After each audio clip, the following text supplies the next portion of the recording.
My wife's phone rang. I answered, thinking it was work. A man whispered, "You left your underwear here again." I stayed silent. He giggled, "I love you so much." I quickly ended the call. The voice? It wasn't a stranger. It was family.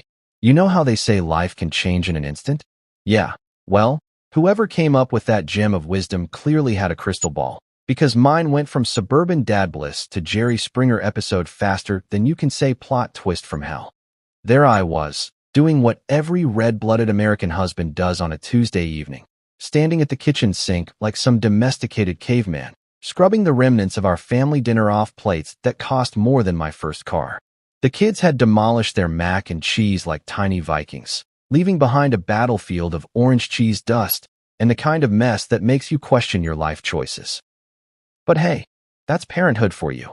Equal parts joy and wondering why you didn't invest in paper plate stock.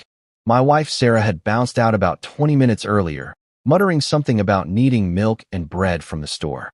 Classic grocery store run that somehow always turns into a 2-hour expedition involving organic kale, artisanal sourdough, and whatever Pinterest told her we absolutely couldn't live without this week.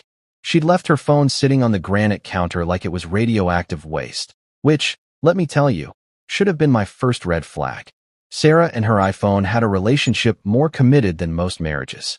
The woman checked that thing more often than a teenage girl stalking her crush's Instagram.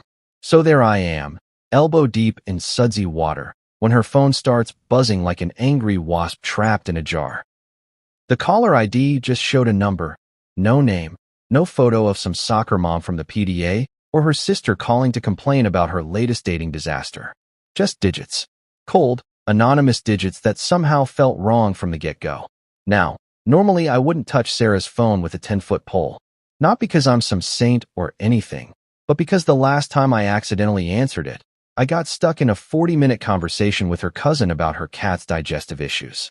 Trust me, there are some things you can't unhear, and Whisker's bowel movements top that list. But something about this call felt different. Maybe it was the persistent buzzing, or maybe it was that little voice in the back of my head. You know, the one that usually tells you not to eat gas station sushi or trust politicians. Whatever it was, I found myself drying my hands on the dish towel and reaching for the phone. "Hello?" I said, trying to sound casual, like I answered my wife's phone all the time instead of treating it like it might explode if I looked at it wrong. What came next wasn't the cheerful voice of Sarah's book club asking about next week's meeting, or her boss wondering if she could cover an extra shift. No, what I heard was a man's voice, low and intimate, dripping with the kind of familiarity that made my stomach drop, like I'd just missed the last step on a flight of stairs. "You left your underwear here again." The words hit me like a freight train loaded with WTF. My brain did that thing where it tries to process information that doesn't compute, like when you see a stop sign that's blue instead of red. This had to be a wrong number. Had to be. Because the alternative was that some dude was talking to my wife about her underwear, and that thought made me want to punch something expensive. But then came the soft giggle. Not a nervous laugh or an oops, wrong number chuckle. This was the kind of laugh that said secrets, that said inside jokes, that said things I really didn't want to think about.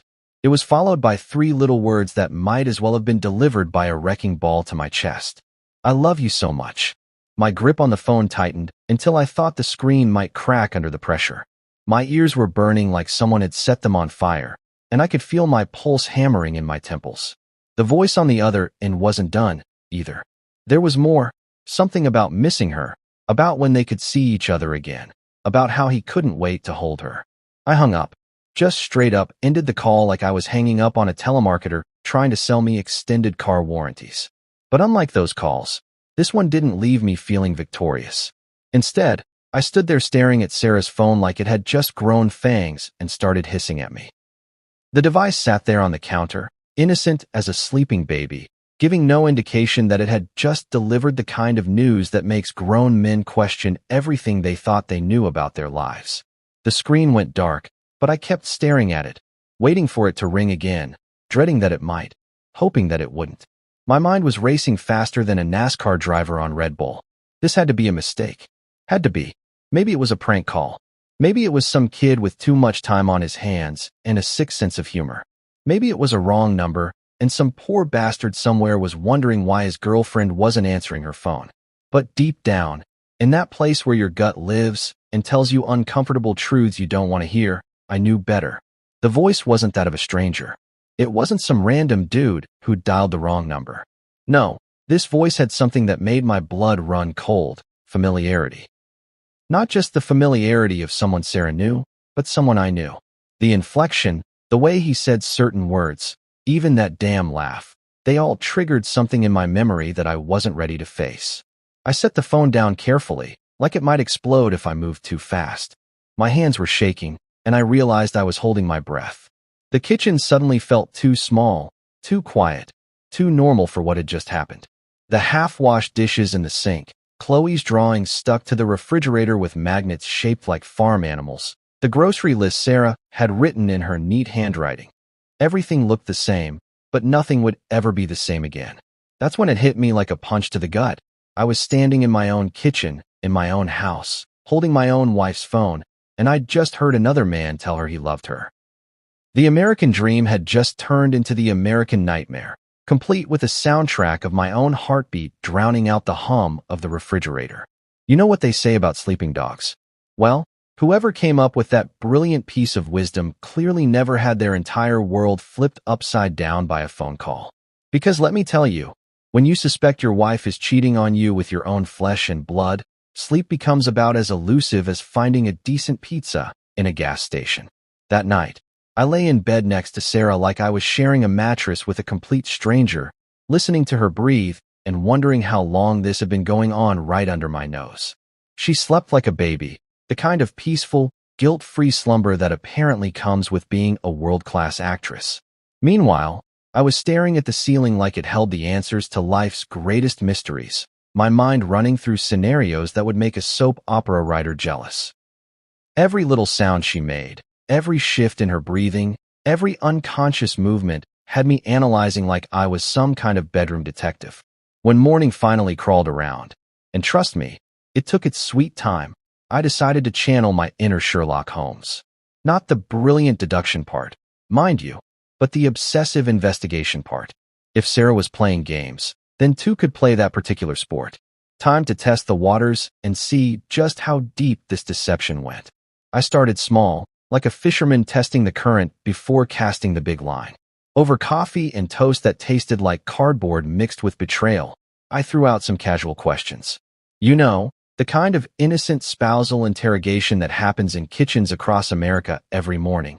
Except usually it's about who forgot to take out the trash, not who's sleeping with the enemy. So what's your day looking like?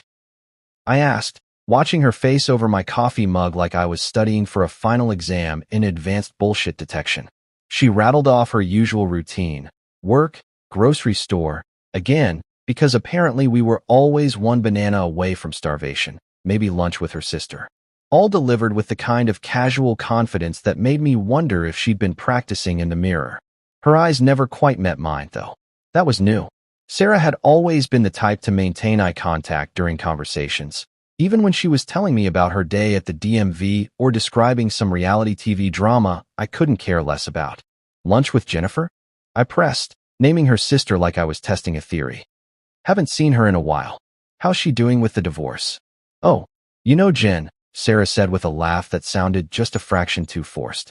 Still trying to decide if she wants to take Derek for everything he's worth or just half of everything he's worth. She was good, I'll give her that.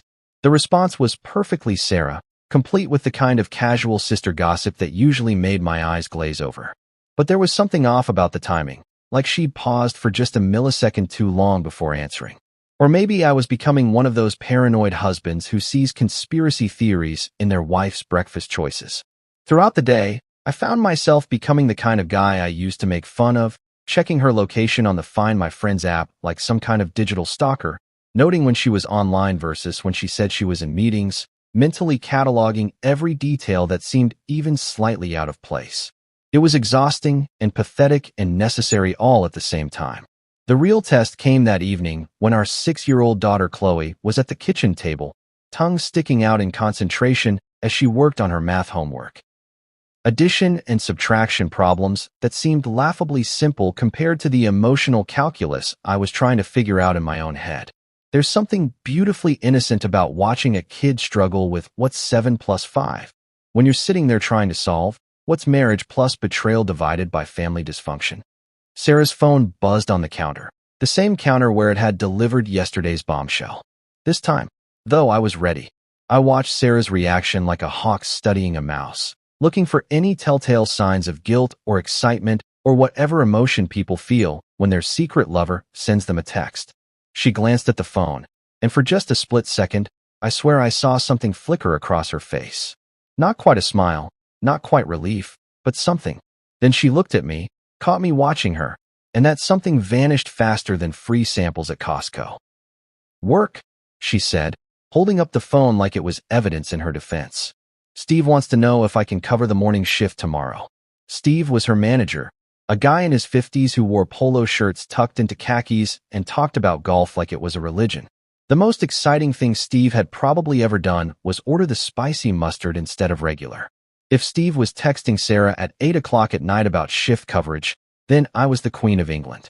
On a Tuesday night, I asked, keeping my voice casual while my internal BS detector started shrieking like a smoke alarm. "That's late for Steve to be thinking about scheduling." Sarah's response was a perfect example of what I was starting to recognize as her new normal. Just plausible enough to be believable, just vague enough to avoid details that could be checked later. "You know how he is about planning ahead," she said with an eye roll that would have won her an Emmy if this was a performance. "Plus, Janet called in sick, and he's probably panicking about coverage." She texted back quickly, her fingers moving across the screen with the kind of practiced efficiency that comes from frequent use.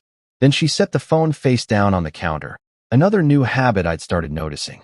The old Sarah used to leave her phone face up, screen visible, like she had nothing to hide. This new Sarah treated her phone like it was classified government documents. "Mommy, can you help me with this one?" Chloe's voice cut through the tension like a knife through butter, reminding me that in the middle of this adult disaster, there was still a little girl who needed help with homework and bedtime stories and all the normal parent stuff that keeps the world spinning. Sarah immediately shifted into mom mode, all warmth and patience as she helped Chloe work through a particularly tricky subtraction problem. Watching them together, Sarah's genuine smile as she praised Chloe for getting the right answer, Chloe's giggle when Sarah made a joke about numbers being sneaky, made my chest ache in ways I couldn't describe. This was my family. These were the people I'd built my whole adult life around. And somewhere in the middle of homework help and bedtime routines, the foundation had started cracking without me noticing. The worst part was watching Sarah slip seamlessly between roles, devoted mother 1 minute, potential cheating wife the next, all while maintaining the kind of performance that would make Broadway stars jealous. They say the devil's in the details, but whoever came up with that gem clearly never went through their cheating wife's personal belongings while she was belting out show tunes in the shower. Because let me tell you, the devil isn't just in the details. He's practically running a damn headquarters operation complete with receipts, bank statements, and enough evidence to make a divorce attorney's eyes light up like slot machines hitting jackpot. The next morning started like every other morning in our picture-perfect suburban life. Sarah hummed while making coffee. Actual humming, like some kind of Disney princess who'd just discovered woodland creatures could do her hair. She kissed me goodbye with the same lips that had probably been whispering sweet nothings to someone else, grabbed her purse, and headed off to what she claimed was work, but could have been a CIA black ops site for all I knew at this point. The sound of her car pulling out of the driveway was my starting gun. I'd never been the snooping type. Hell, I used to make fun of those paranoid husbands on TV who went through their wives' stuff like amateur forensic investigators. But life has a funny way of turning you into exactly the kind of person you used to mock, usually right around the time your world implodes like a controlled demolition. I started with her purse, which she'd left sitting on the kitchen counter like some kind of leather landmine. Sarah's purse was legendary in our household, a black hole of receipts, expired coupons, lip balms, and enough random crap to stock a convenience store. Chloe used to joke that mom's purse was bigger than her backpack, and she wasn't wrong. Digging through it felt like archaeological excavation, except instead of discovering ancient civilizations, I was uncovering evidence of modern betrayal. Receipt after receipt, all neatly folded and stuffed into various compartments like she was keeping records for the IRS. But these weren't receipts for groceries or gas or the usual domestic expenses that married couples rack up, like participation trophies. No, these were receipts for places I'd never been, restaurants I'd never heard of, located in parts of town that might as well have been on Mars for all the time I'd spent there. High-end places, too. The kind of joints where appetizers cost more than our usual dinner for four, and the waiters probably have graduate degrees in wine pairing. La Bernardine. I read off one receipt, trying to pronounce it like I hadn't failed high school French. $67 for lunch. $67 for lunch. I could feed my family for 2 days on $67, and Sarah was dropping that kind of cash on what the receipt described as pan-seared halibut with truffle risotto. The same woman who complained when I suggested we splurge on name-brand cereal was apparently living it up like some kind of Food Network celebrity. But that was just the appetizer, pun intended. The main course came when I found the hotel receipts tucked away in a side pocket like dirty little secrets. Not just any hotels either, but boutique places downtown with names like the Metropolitan and Harbor View Suites. Places that charge by the hour what we spend on groceries by the week. My hands started shaking as I read the dates. Business trips that I remembered her taking, overnight conferences that had seemed perfectly legitimate at the time. Except now I was looking at evidence that these conferences involved room service champagne and Egyptian cotton sheets instead of PowerPoint presentations and continental breakfasts. The kicker? Some of these receipts were signed by someone else.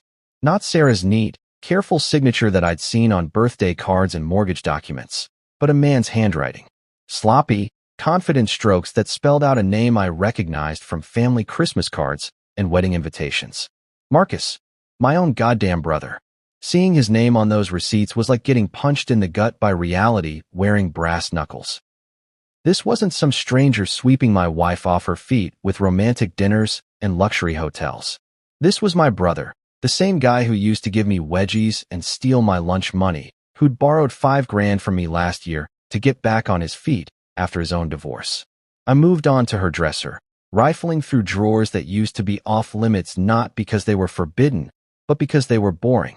Underwear, socks, the usual collection of female necessities that I'd never paid attention to because, frankly, my wife's sock drawer wasn't exactly riveting entertainment. But now everything was evidence. I found a jewelry box tucked away behind her winter sweaters. Not the jewelry box that sat on top of the dresser with the rings and necklaces I'd given her over the years, but a smaller one, hidden away like contraband. Inside was a bracelet I'd never seen before, delicate and expensive looking, with a charm that had an inscription too small to read without squinting. M+S forever. M+S. Marcus plus Sarah. Forever. I wanted to throw the damn thing across the room, but instead I just sat there on the edge of our bed, the bed we'd picked out together, the bed where we'd conceived our daughter, the bed where we'd had countless conversations about our future, holding evidence of my wife's affair with my brother like it was radioactive waste. The financial records were stored in a filing cabinet in what Sarah optimistically called our home office, but was really just a spare bedroom with a desk and a computer that we used to pay bills and store Christmas decorations. Sarah was meticulous about record keeping, a trait I'd always appreciated during tax season, but now made my investigation embarrassingly easy. Bank statements going back months told a story that made my chest tighten with each page. Regular withdrawals, always in cash. Always in amounts that wouldn't trigger any automatic alerts but were too large to be lunch money. Monthly transfers to an account I didn't recognize, labeled simply as personal expenses in Sarah's neat handwriting.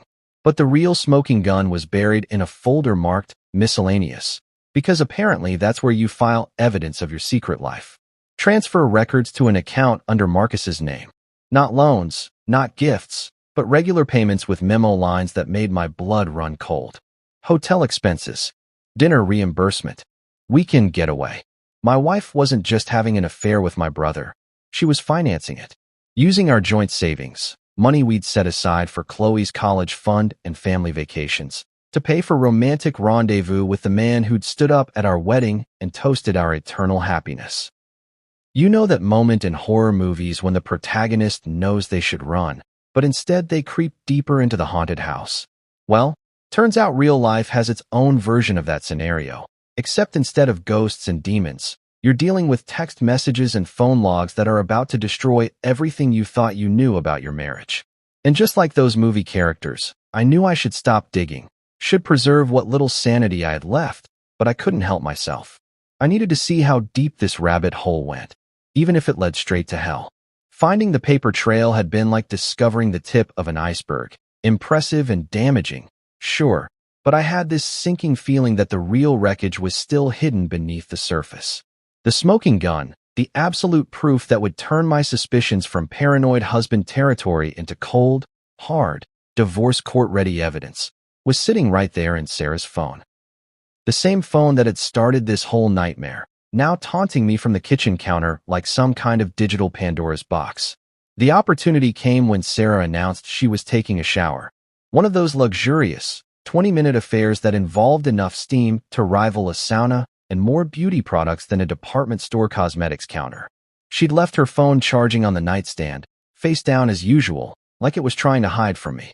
My heart was pounding like I was about to defuse a bomb instead of just checking my wife's text messages. Funny how betrayal turns you into a criminal in your own home, skulking around like some kind of domestic spy while your daughter watches cartoons downstairs and your wife scrubs away whatever guilt she might actually feel about destroying your family. I picked up the phone with hands that were shaking worse than a paint mixer at Home Depot. Sarah had never been big on security. Her passcode was Chloe's birthday, because apparently she thought potential phone thieves wouldn't be able to guess that the woman with family photos plastered all over her lock screen might use her kid's birth date as a password. Under normal circumstances, her trusting nature was one of the things I loved about her. Right now, it was making my investigation easier than it had any right to be. The phone unlocked on the first try, and I was immediately hit with a wallop of notifications that made my stomach drop like a stone thrown off a bridge. Missed calls, unread texts, voicemails, all from numbers I didn't recognize and some that I did.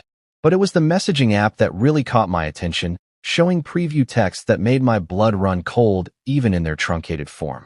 Can't wait to see you again. Last night was incredible. When can we? I opened the Messages app like I was handling live explosives, half expecting the phone to burst into flames or start screaming accusations at me. What I found was worse than anything I'd imagined during my sleepless night of paranoid speculation. Deleted conversations. Lots of them. Sarah had been cleaning house, wiping away evidence like she was some kind of digital janitor. But here's the thing about technology. It's both a blessing and a curse. Sure, she could delete the conversations, but she couldn't delete the fact that they'd existed in the first place. The phone kept records, little breadcrumbs of digital infidelity that painted a picture clearer than any Renaissance masterpiece. Thread after thread of deleted conversations, all with the same contact. No name, just a number, but a number I was starting to recognize from all those missed calls and hotel receipts. The timestamps told their own story. Late-night texts when I was sleeping next to her, afternoon messages sent during her lunch breaks, early morning exchanges that happened while I was making coffee and packing Chloe's school lunch. But Sarah wasn't quite as tech-savvy as she thought she was, because buried in the drafts folder, that digital graveyard where unfinished thoughts go to die, I found the mother lode. Messages she'd typed but never sent, like a diary of her affair written in real time. I can't keep lying to him like this. What if he finds out about us? I feel terrible, but I can't stop. And then, the one that made my knees weak and my vision blur around the edges. Marcus, I think I'm falling in love with you. Marcus. There it was, spelled out in black and white. No room for interpretation or wishful thinking. Not some random coworker or mysterious stranger, but my own brother. The man who'd taught Chloe how to ride a bike, who'd helped me install our deck last summer, who'd been coming to our house for Sunday dinners and holiday celebrations while secretly planning to blow up my life from the inside. I kept scrolling through the drafts like some kind of masochist, finding message after message that she'd typed but apparently thought better of sending. Plans for weekend getaways, complaints about having to pretend when I was around, discussions about when they could finally be together without hiding. The worst part wasn't even the content of the messages, it was the timestamps. This had been going on for months. Not a recent fling or a moment of weakness, but a sustained, calculated betrayal that had been happening right under my nose while I was worrying about mortgage payments and whether we needed to refinance the house. Every family dinner where Marcus had sat at my table, every time he'd hugged Sarah goodbye a little too long, every occasion where I'd thought they were just being friendly siblings-in-law, it had all been a performance. They'd been laughing at me, probably. Poor stupid husband who couldn't see what was happening in his own house, with his own wife, with his own brother. The sound of the shower turning off upstairs made me jump like I'd been caught robbing a bank. I quickly closed the messages and put the phone back exactly where I'd found it, face down on the nightstand like a guilty secret keeping watch over our bed. By the time Sarah emerged from the bathroom, wrapped in the fluffy robe I'd bought her last Christmas, I was back downstairs pretending to read the morning paper. But the words on the page might as well have been written in ancient Greek, because all I could see were those deleted messages, those drafted confessions, those digital love letters to my own damn brother. "Feel better?" I asked when she came into the kitchen, and the irony of the question wasn't lost on me. Here I was, asking if she felt better after her shower, when what I really wanted to know was how she managed to live with herself after what I'd just discovered. "Much," she said, kissing the top of my head like she was still the loving wife instead of a woman who'd been financing secret romantic getaways with my brother. "You seem tense. Everything okay? Everything okay, right?" My wife was having an affair with my brother, using our savings to pay for their romantic escapades, and lying to my face with the kind of skill that would make professional con artists jealous. But sure, everything was just peachy. You ever watch one of those nature documentaries where they show predators stalking their prey? The way the lion crouches in the tall grass, muscles coiled and ready, while the unsuspecting gazelle just keeps grazing like it's living in some Disney movie where everyone gets along and nobody gets eaten. Well, that evening I felt like I was watching the human version of that exact scenario, except I couldn't tell who was the predator and who was dinner. Because there I was, sitting at my own kitchen table, when Marcus walked through my front door like he owned the place. Same cocky grin he'd worn since we were kids, same casual wave, same, "Hey bro," greeting that used to make me smile, but now made me want to introduce his face to my fist.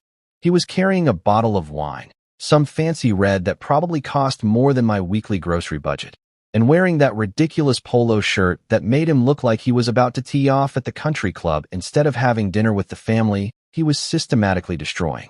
The audacity was breathtaking, really.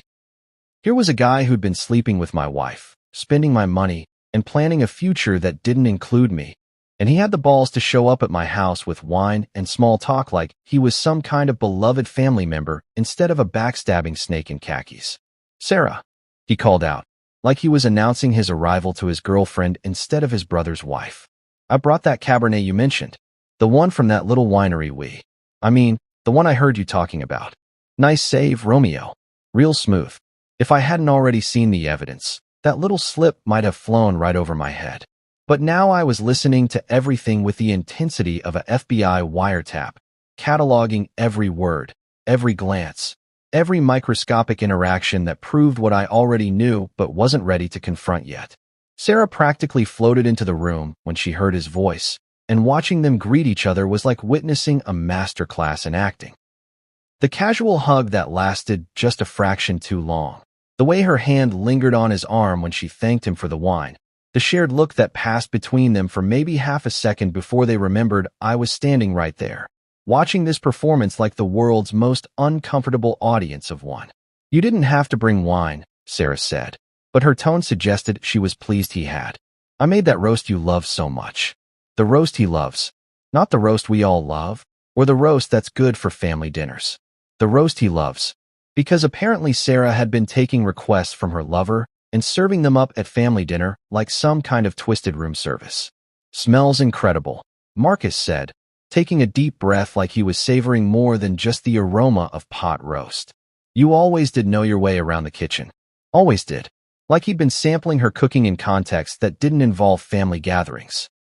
Like he'd been getting private tastings that came with more than just dinner rolls and small talk. Meanwhile, Chloe was at the table with her coloring book, completely oblivious to the adult drama unfolding around her. She was working on some elaborate masterpiece involving unicorns and rainbows, humming under her breath the way kids do when they're completely absorbed in something that makes perfect sense to them and no sense to anyone else. Watching her color while her mother and uncle performed their little charade made my chest tight with a kind of protective rage I'd never experienced before. This was my daughter's world they were playing with. Her sense of normal, her understanding of family, her belief that the adults in her life were trustworthy and stable and not secretly destroying everything she thought she could count on. She looked up at Marcus with the same adoration she'd always had for her fun uncle, the guy who brought her presents and taught her card tricks and made her laugh until she got the hiccups. "Uncle Marcus," she squealed, abandoning her crayons to run over for a hug. "Look what I drew. It's a unicorn flying over a castle." Marcus scooped her up like he was auditioning for Father of the Year instead of Homewrecker of the Century, spinning her around while she giggled and showed off her artwork. He praised her drawing with the kind of enthusiasm that would have seemed genuine if I didn't know he was a lying, cheating piece of garbage who was currently destroying her family from the inside out. "That's amazing, kiddo," he said, setting her down and examining the drawing like it was headed for the Louvre. "You're getting so good at staying in the lines. Pretty soon you'll be better than all those famous artists." Chloe beamed with pride, and I wanted to grab her and run. Just pick up my daughter and get her as far away from this toxic performance as possible, somewhere she wouldn't have to find out that Uncle Marcus was the reason Mommy and Daddy were going to get divorced. Somewhere she could keep believing that families stayed together and adults told the truth and unicorns were the most complicated thing she'd have to worry about. Dinner was a special kind of torture that should probably be studied by psychologists as a new form of enhanced interrogation. There we all were, sitting around the table like some Norman Rockwell painting of American family values, while I tried not to choke on my food and my rage simultaneously. Sarah served the meal with the kind of domestic pride that would have been sweet if it wasn't all part of her elaborate deception. Marcus complimented everything from the seasoning on the roast to the way she'd arranged the vegetables, and Sarah glowed under his praise like a teenager with her first crush. I sat there cutting my meat and plotting various scenarios that ranged from confronting them both right there at the dinner table to quietly documenting everything for the inevitable custody battle. The silence from my end of the table was apparently noticeable because Chloe kept asking me if I was okay and why I wasn't talking much. "Daddy's just tired, sweetheart," Sarah explained, reaching over to pat my hand in what probably looked like wifely concern but felt like a patronizing dismissal. "He's been working really hard lately." Working hard. Right. While I'd been working hard to provide for our family, she'd been working hard to betray it. The irony was so thick you could cut it with the same knife I was currently gripping a little too tightly. There's something about putting a 6-year-old to bed that makes you realize how fragile innocence really is. Chloe's bedtime routine was sacred in our house. The same sequence of teeth brushing, pajama selection, and story time that had been our nightly ritual since she was old enough to have opinions about which stuffed animals needed to sleep on the bed versus which ones could handle floor duty. That night, as I read her Goodnight Moon, for probably the 1,000th time, her little hand curled in mine. I felt like I was saying goodbye to more than just another day. She fell asleep to the sound of my voice telling her about the quiet old lady whispering hush, completely unaware that downstairs, her mother was probably whispering entirely different things to her uncle. The thought made my stomach churn as I kissed her forehead and turned off her night light, leaving her to dream about whatever 6-year-olds dream about, probably unicorns and ice cream, and a world where the adults in her life don't lie to each other with the skill of professional con artists. When I came back downstairs, Marcus had finally left, thank God, because I'm not sure I could have maintained my composure much longer. The guy had spent the entire evening acting like he was doing me some kind of favor by gracing us with his presence, telling stories and cracking jokes, and playing the role of beloved family member, while I sat there knowing he'd been playing an entirely different role when I wasn't around. Sarah was in the kitchen loading the dishwasher, humming the same tune she'd been humming all week, probably some song he'd introduced her to during one of their romantic rendezvous. The sight of her there, looking so domestic and innocent, made something inside me finally snap. All the evidence, all the lies, all the late-night phone calls and secret bank transfers and deleted text messages, it all came rushing back like a dam bursting. I cornered her between the kitchen island and the sink, not physically threatening, but definitely blocking any easy escape routes she might have been considering. The fluorescent light above the sink cast harsh shadows across her face, making her look like a stranger, which, I was beginning to realize, she basically was. "We need to talk," I said, and even to my own ears, my voice sounded different. Colder, like someone had replaced my usual tone with something that belonged in a courtroom or a police interrogation room. Sarah looked up from the plate she was rinsing, and for just a moment, I saw something flicker across her face. Not surprise exactly, but the kind of wariness that comes when you know you've been caught, but you're not sure how much the other person knows. "Sure," she said, trying to sound casual while her hands kept moving dishes around like she was rearranging deck chairs on the Titanic. "What's on your mind?" "What's on my mind? Jesus, where did I even start?" The phone call that had started this whole nightmare? The hotel receipts with my brother's signature? The bank transfers funding their romantic getaways? The deleted text messages declaring her love for the man who'd stood up at our wedding? "Yesterday," I said, watching her face like I was studying a map to buried treasure, "when you were at the store, your phone rang." The plate in her hand slipped just slightly, barely noticeable unless you were watching for exactly that kind of tell. She recovered quickly, setting it in the dishwasher with the kind of careful precision that screamed guilt louder than any confession. "Oh," she said, and the single word was so loaded with false innocence it should have come with a warning label. "Who was it?" "That's what I'm hoping you can tell me," I said, stepping closer. Close enough to see the tiny muscle in her jaw twitching, close enough to smell the perfume she'd started wearing recently. Something expensive and unfamiliar that definitely hadn't come from the drugstore where she usually bought her beauty supplies. I answered it. I continued, letting each word drop like stones into still water.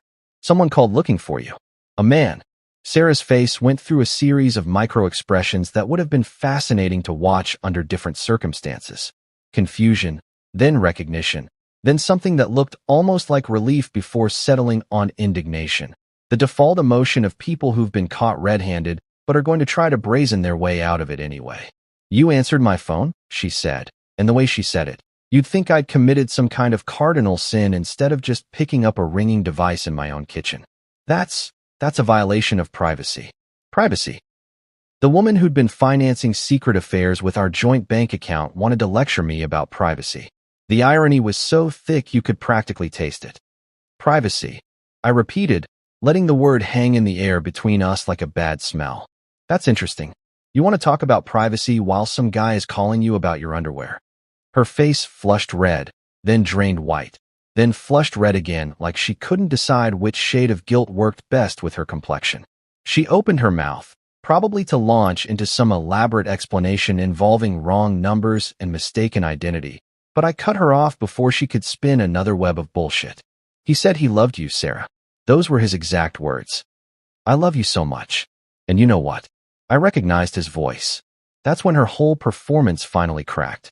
The indignation crumbled, the false confusion evaporated, and what was left was just my wife, the woman I'd promised to love and cherish and protect, looking at me with the kind of trapped animal expression that comes when you realize the jig is finally up. "It's not what you think," she said, which has to be the most predictable line in the history of marital confrontations. Right up there with "we're just friends," and "it didn't mean anything." "Then tell me what it is," I said, leaning against the counter with my arms crossed, trying to look casual while my heart hammered against my ribs like it was trying to escape. Because from where I'm standing, it looks like my wife is having an affair, and the man she's having it with sounds suspiciously familiar. Sarah's eyes darted around the kitchen like she was looking for backup that wasn't coming. Her hands were shaking as she closed the dishwasher, and I could practically see the wheels turning in her head as she tried to figure out how much I actually knew versus how much I was guessing. "I never meant for this to happen," she finally whispered, and those 6 words confirmed everything I'd suspected but had been desperately hoping was wrong. The silence that followed was deafening. Not the comfortable quiet of a married couple who didn't need words to communicate, but the heavy, suffocating silence of a relationship breathing its last breath. And in that silence, I said the name I'd been dreading to say out loud. "Marcus, have you ever driven somewhere while so pissed off that you can't remember actually getting in the car, starting the engine, or navigating through traffic? That's exactly what happened the next day after I dropped Chloe off at school and told Sarah I had some errands to run. Errands. Right. If confronting your backstabbing brother about screwing your wife counts as an errand, then sure, I was just running errands like some suburban dad picking up dry cleaning and groceries.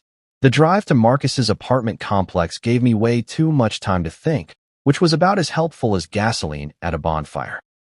My hands were gripping the steering wheel so tight, I'm surprised I didn't leave permanent fingerprints in the leather, and every red light felt like the universe was giving me more time to imagine exactly what I was going to say to the man who'd spent months systematically destroying my marriage while pretending to be my loving brother.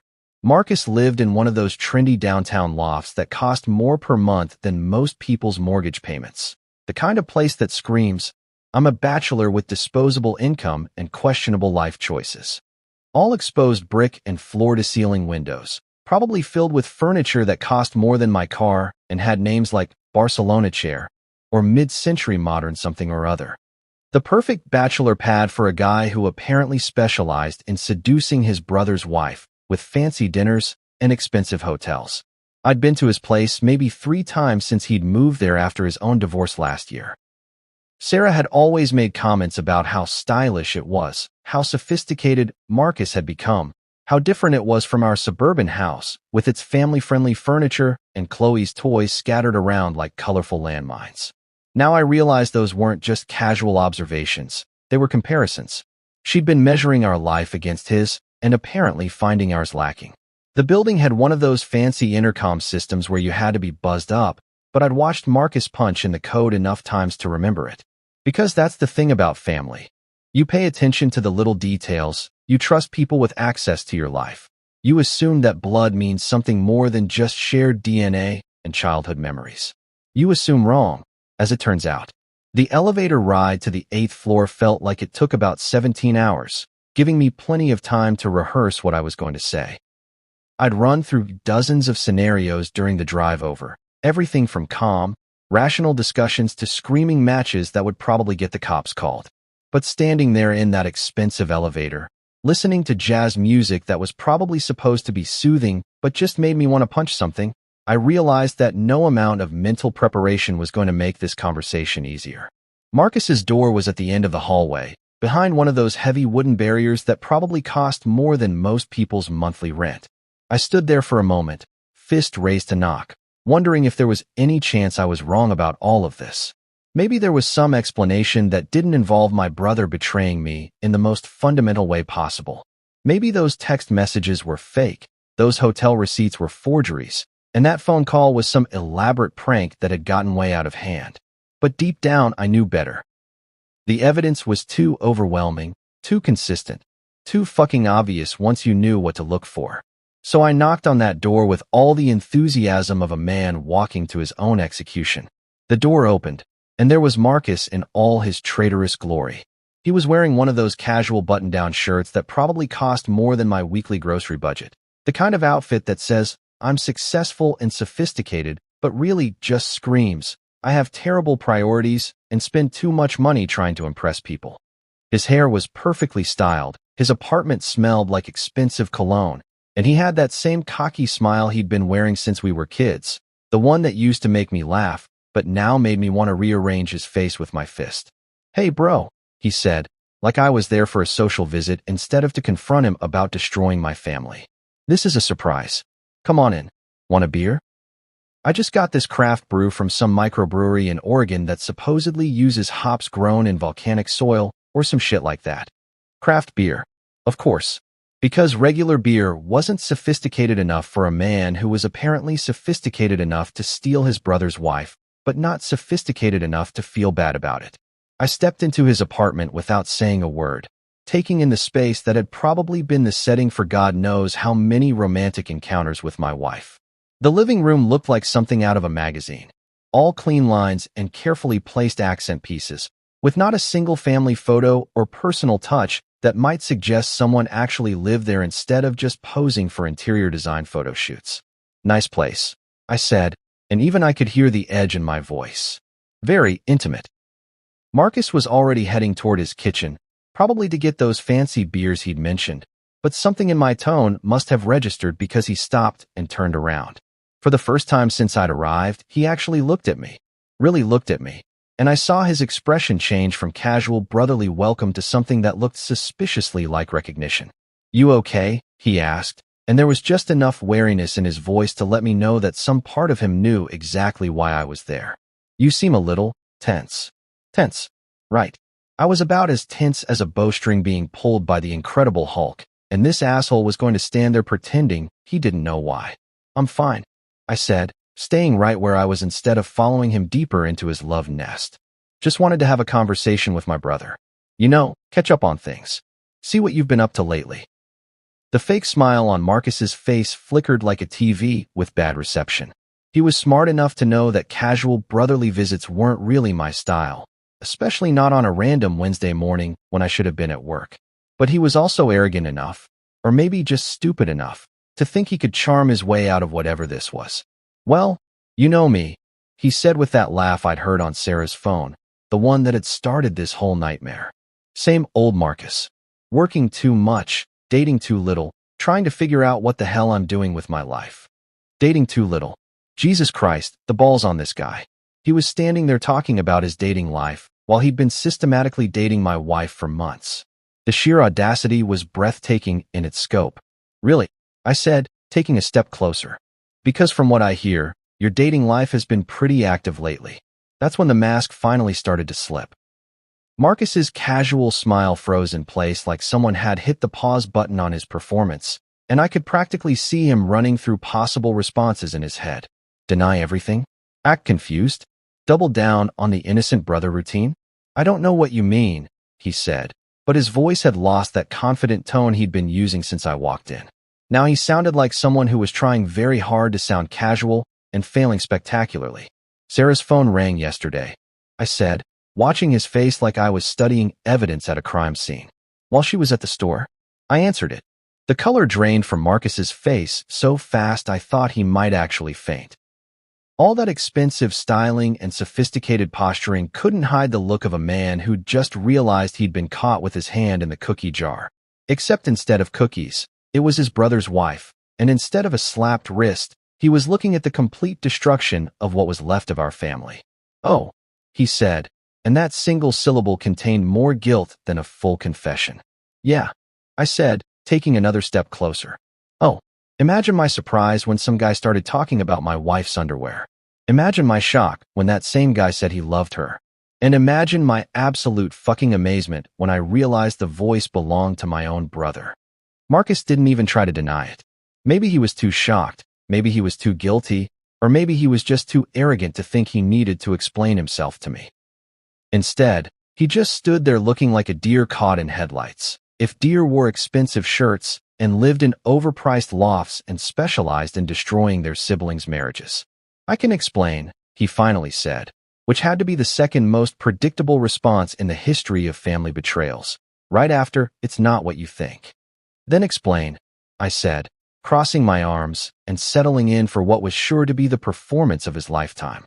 "Because I'm really curious to hear how you justify fucking my wife." The word hung in the air between us like a toxic cloud. I'd said it deliberately, choosing the crudest term I could think of because I wanted him to understand that this wasn't some romantic love story he could pretty up with flowery language and noble intentions. This was betrayal, plain and simple, and I wasn't going to let him dress it up as anything else. Marcus ran his hands through his perfectly styled hair, messing it up for probably the first time since I'd arrived. He looked around his apartment like he was seeing it for the first time.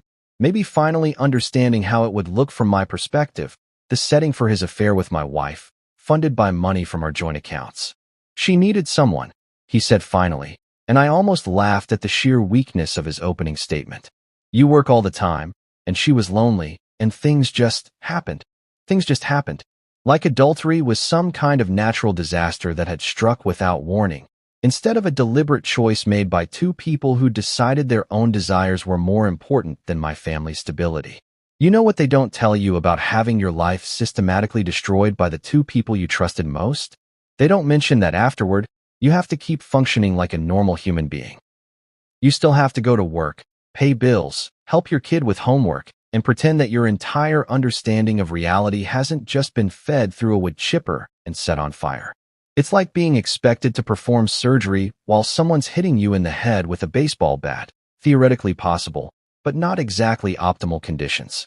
The drive back from Marcus's apartment was a blur of rage, betrayal, and the kind of cold, calculating fury that comes when you realize you've been played by professionals. His pathetic excuses kept echoing in my head like a broken record. She needed someone. You work too much. We didn't mean to fall in love. Didn't mean to fall in love. Like love was some kind of accident that just happened when you weren't paying attention, instead of a choice made by two adults who decided that their feelings were more important than my family's stability. The really infuriating part was how he'd tried to make it sound noble, like he'd been doing Sarah some kind of favor by providing emotional support during her time of need. Emotional support. Right. I'm sure all those hotel receipts and expensive dinners were just part of his comprehensive counseling program. Dr. Marcus, specializing in adultery therapy with a minor in homewrecking. But here's the thing about betrayal. It doesn't just destroy your past, it poisons your future too. Every memory I had of family gatherings, holiday celebrations, and casual Sunday dinners was now contaminated with the knowledge of what had really been happening. All those times Marcus had complimented Sarah's cooking, all those occasions when they'd shared inside jokes I didn't understand, all those moments when I'd thought I was looking at normal family interactions, it was all performance. A goddamn Oscar-worthy performance that had been playing in my own house while I sat in the front row, applauding like an idiot. I made a detour on the way home, stopping at a copy shop that looked like it had been designed by someone who thought the height of interior decorating was fluorescent lighting and industrial carpet. The kind of place where people went to make flyers for garage sales and copy their tax documents, not to begin documenting the evidence that would eventually destroy their marriage. But life has a funny way of making ordinary places into the settings for extraordinary disasters. The clerk behind the counter was a kid who looked like he was maybe 19 and had probably never experienced anything more traumatic than running out of energy drinks. He helped me scan every receipt, every bank statement, every piece of evidence I collected, creating digital copies that I uploaded to a cloud storage account Sarah didn't know about. Because if there's one thing I'd learned from this whole experience, it's that people lie, people cheat, and people delete evidence. But digital backups are forever. Next stop was a law office in one of those glass towers downtown that make you feel like an ant even when you're not dealing with life-altering legal issues. The lawyer I'd found online specialized in divorce and family law, with the kind of credentials that cost serious money but promise serious results. Her name was Rebecca Chun, and her reviews suggested she had a particular talent for handling cases involving adultery and financial deception, which, as it turned out, was exactly the kind of expertise I needed. Rebecca's office was all polished wood and expensive leather, the kind of place designed to make you feel confident about spending your kid's college fund on legal fees. She was younger than I'd expected, probably in her early 40s, with the kind of sharp intelligence that suggested she'd eaten weaker lawyers for breakfast and was already thinking about lunch. "Tell me about your situation," she said, gesturing to the chair across from her desk while she pulled out a legal pad that looked like it had seen more drama than a daytime soap opera. So I told her. Everything. The phone call that had started it all, the evidence I'd found, the confrontation with Sarah, the meeting with Marcus. I laid out the whole sordid story like I was presenting evidence to a jury, watching Rebecca's expression shift from professional interest to something that looked almost like sympathy. "How long do you think this has been going on?" she asked, making notes in handwriting that was probably neater than most people's typed documents. "At least 6 months, based on the bank records," I said. "Maybe longer." They were pretty good at covering their tracks. "But not good enough," Rebecca said with the kind of smile that probably made opposing counsel nervous. "Financial records don't lie, and neither do phone logs. You've done excellent documentation work. Most people come in here with suspicions and hurt feelings. You're coming in with evidence." Evidence. It felt weird to hear my destroyed marriage described in such clinical terms, but I was learning that divorce law was all about proof and documentation and turning human disasters into billable hours. Rebecca explained the process: asset division, custody arrangements, spousal support calculations, with the kind of professional detachment that would have been comforting if she'd been talking about anyone else's life. One thing I need to tell you, she said, leaning forward with the expression people use when they're about to deliver news you don't want to hear. Washington is a no-fault divorce state. The adultery doesn't technically affect the legal proceedings, but the financial deception could be relevant to asset division. No fault, meaning it didn't legally matter that my wife had been cheating on me with my brother, using our money to finance their affair, and lying to my face for months. The law apparently considered adultery about as relevant as someone's preference in breakfast cereal. But the money, that was different.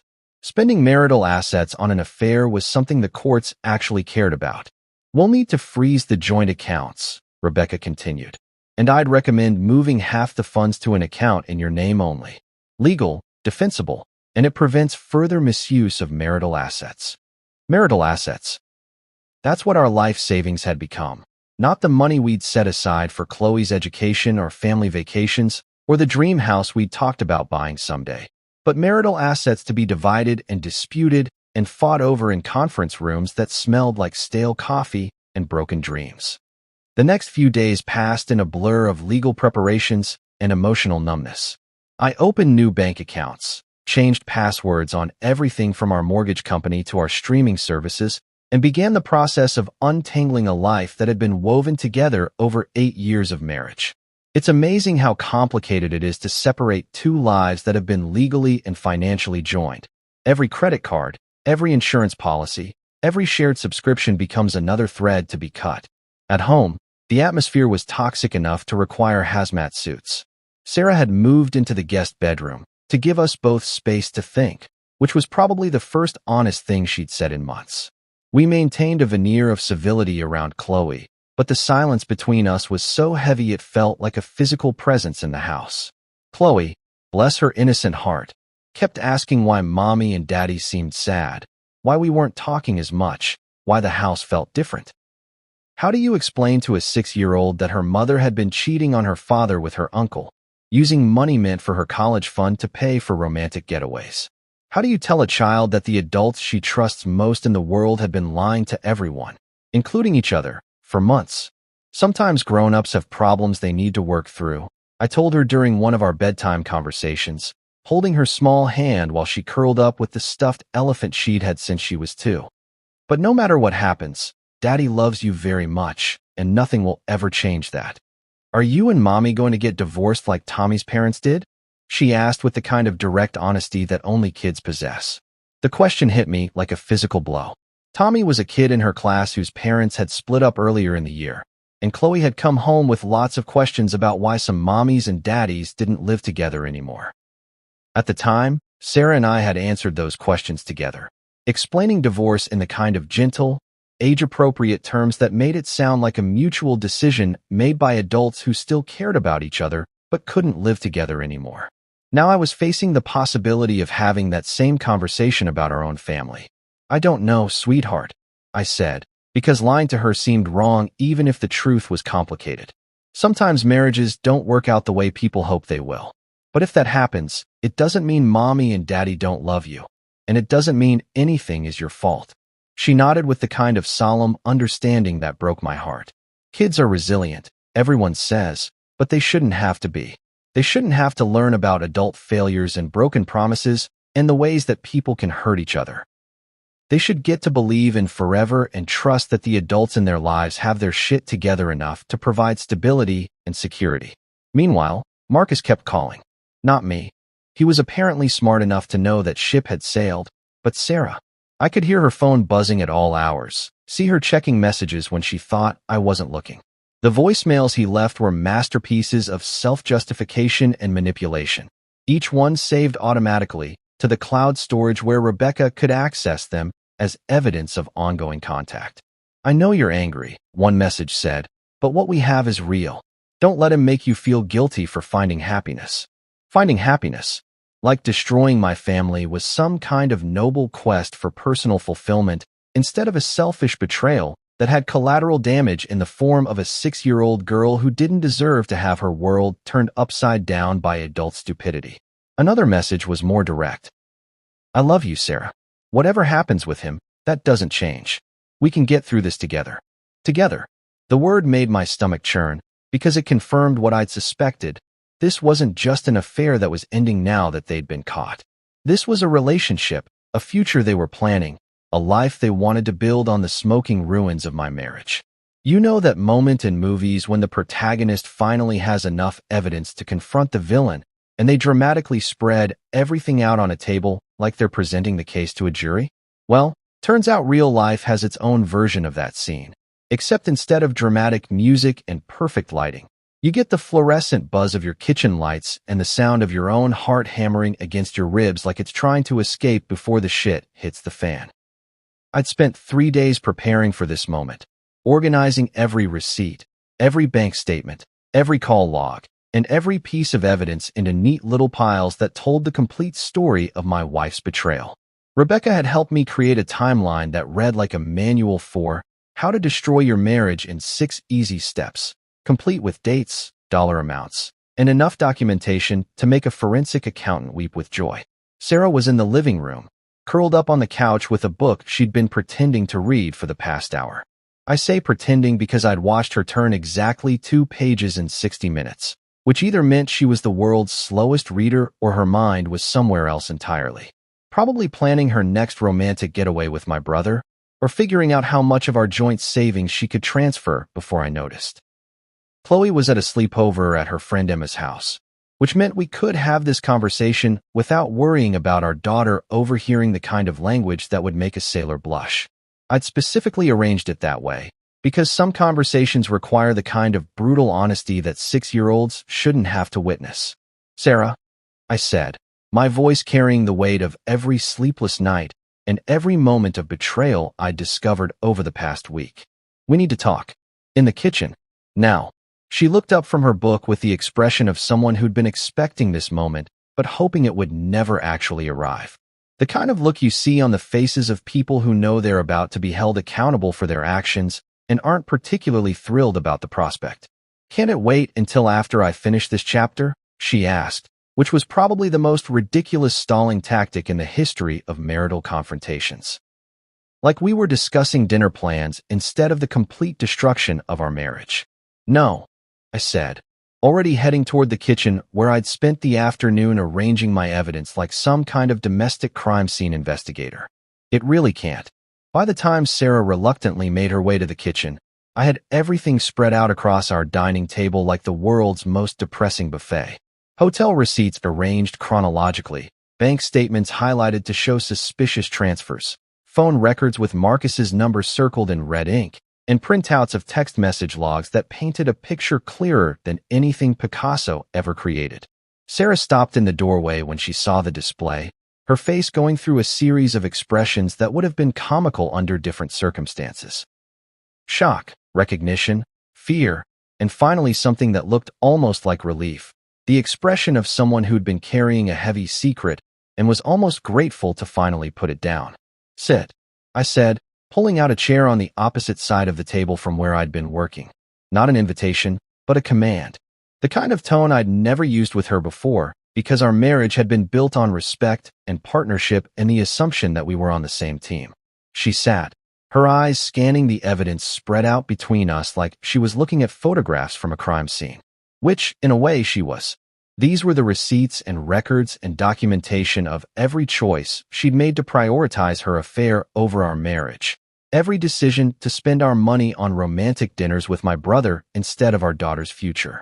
"This is everything," I said, gesturing to the papers like a prosecutor presenting evidence to a jury. "Every hotel, every dinner, every bank transfer, every phone call. The complete record of your affair with Marcus." Sarah's hands were shaking as she reached for one of the hotel receipts, holding it like it might burst into flames.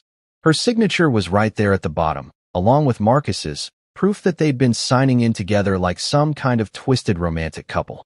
"How long have you known?" she asked, her voice barely above a whisper. "Since the phone call," I said, "but I've been documenting everything since then. Did you know that adultery might not matter legally, but financial deception does?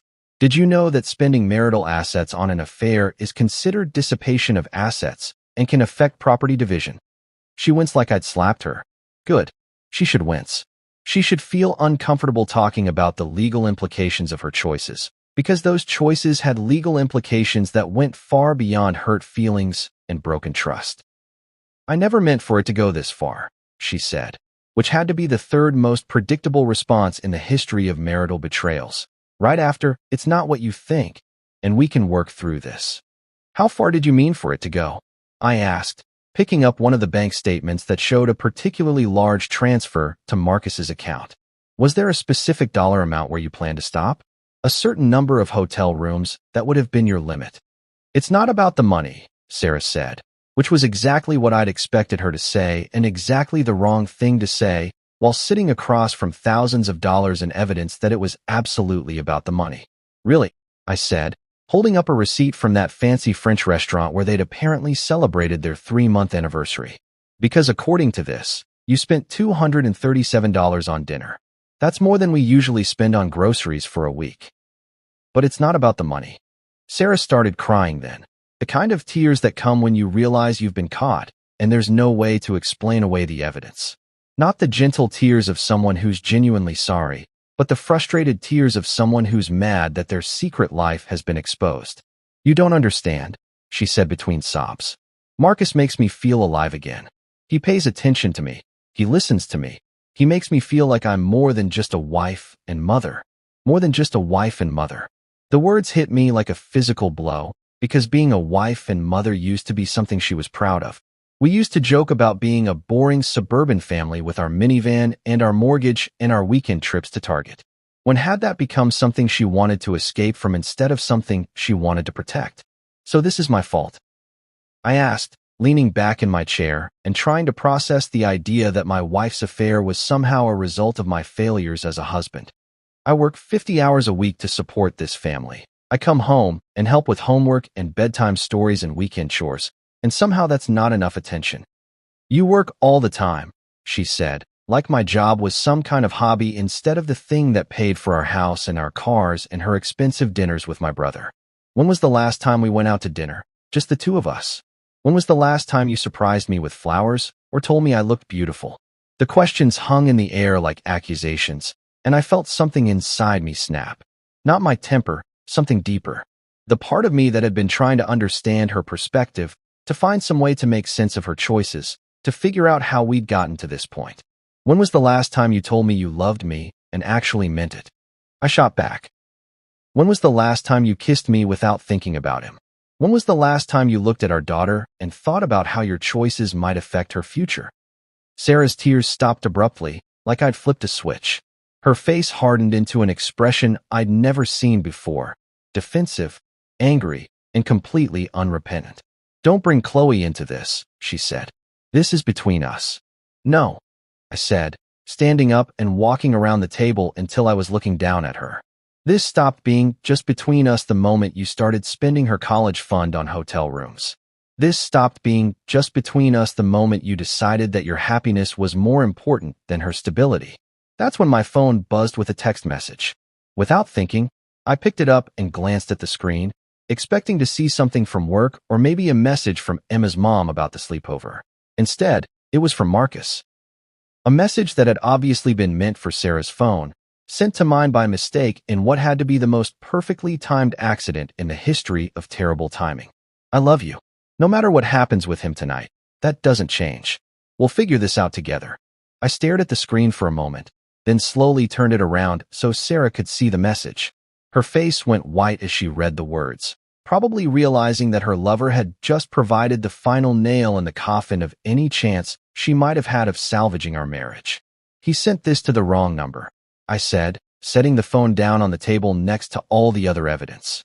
"But I think the message is pretty clear. You two have been planning this confrontation, haven't you? You've been strategizing about how to handle me finding out." Sarah didn't deny it. She just sat there staring at the phone like it was a smoking gun, which it essentially was. The final piece of evidence that this wasn't just an affair that had gotten out of hand. It was a relationship, a future they were planning, a life they wanted to build together. "I want you out," I said, the words coming from somewhere deep in my chest that I didn't even know existed. "Tonight. Pack whatever you need for now, and I'll have the rest of your things sent wherever you want them. But I want you out of this house, away from our daughter, and out of my life." "You can't kick me out," Sarah said, finally finding her voice again. This is my house too. Actually, I can, I said, pulling out the legal documents Rebecca had prepared for exactly this scenario. Temporary restraining order, based on financial abuse and emotional distress. You've got 2 hours to pack and leave, and then you're not allowed back without a court order. The look on Sarah's face when she saw the official letterhead was almost worth the pain of the past week. Almost. She realized that I hadn't been sitting around feeling sorry for myself. I'd been preparing, documenting, and building a case that would protect both me and Chloe from any further damage she might try to cause. Where am I supposed to go? She asked, like that was somehow my problem to solve. I don't know, I said, and for the first time in days, I felt something like peace. Maybe Marcus can figure that out. After all, he loves you so much.